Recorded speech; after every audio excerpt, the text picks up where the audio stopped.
This isn't just a story about some brilliant piece of engineering. It's really a story about one man's fight against, well, pretty much everyone. The establishment, his own health, and even a rival nation, all to build a machine that would literally change the world forever. It's a true story of grit, and it's just incredible. So, let's get into it. Okay, so picture this. It's the 1930s. Planes are amazing, they're miracles of their time, but they all had this one huge weakness, a fundamental bottleneck that meant there was a hard limit on how fast and how high they could fly. What do you think it was? Yep, the propeller. It seems so basic, but propellers are incredibly complicated, they're loud, and here's the kicker, they have a speed limit. See, there's a point where the tips of those blades start to break the sound barrier, and they just can't physically pull the plane any faster. Aviation had literally hit a wall. But there was this one young, absolutely brilliant British engineer in the Royal Air Force who had a totally different vision. He dreamed of a plane with no propeller at all, a plane that was pushed by a continuous controlled explosion, and his name was Frank Whittle. That right there was the official response from the British government when Whittle showed them his idea for a turbojet engine. Can you believe that? Companies told him it was science fiction, he was totally ignored, rejected by the very system he was trying to push forward. It's just a classic case of an institution being so stuck in its ways it can't see the future literally standing right in front of it. And this just perfectly shows you the kind of struggle he was up against. 5 pounds. In 1930, that was the fee to renew his patent, a fee he couldn't afford to pay. So because of 5 pounds, his revolutionary patent for the turbojet engine expired, and it became public knowledge for anyone to see. What a catastrophic loss for such a tiny amount of money. But he did not give up. I mean, while he was still a full-time officer in the RAF, he was scraping together these tiny bits of private funding. He was basically an outcast, this working-class kid who was obsessed with an idea the world just wasn't ready for, trying to build the future in a leaky shed. So what was this completely impractical idea that everyone shot down? Well, the real genius of it was its incredible simplicity. See, a propeller just pulls a plane through the air. Whittle's engine swallows the air and blasts it out the back. It's this beautiful three-step cycle. First, squeeze. The front of the engine has a compressor that just sucks in massive amounts of air and squeezes it down. Second, ignite.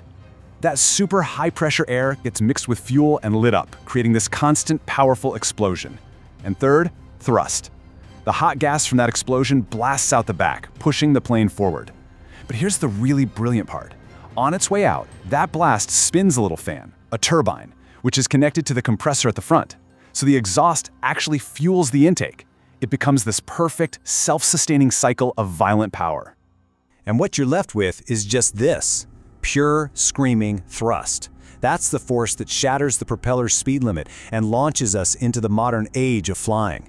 This wasn't just a new engine, it was a whole new kind of power. Okay, so the theory is elegant, right? But turning that elegant theory into a real piece of metal, that was an absolute nightmare. The journey from the drawing board to a working engine was filled with terrifying failures, and it pushed Whittle right to his breaking point.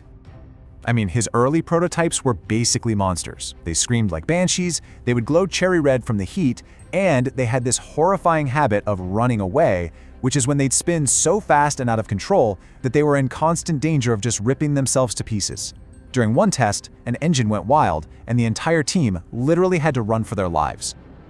Just imagine the pressure, the constant failures, the non-existent funding, the danger, the rejection from everyone. This is the part of innovation nobody talks about, the incredible psychological toll. And the stress was so intense that in 1940, Frank Whittle suffered a complete nervous breakdown. He was building the future, and it was literally killing him.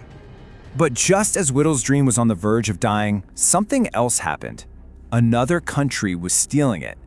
So the fight wasn't just against physics and the establishment anymore.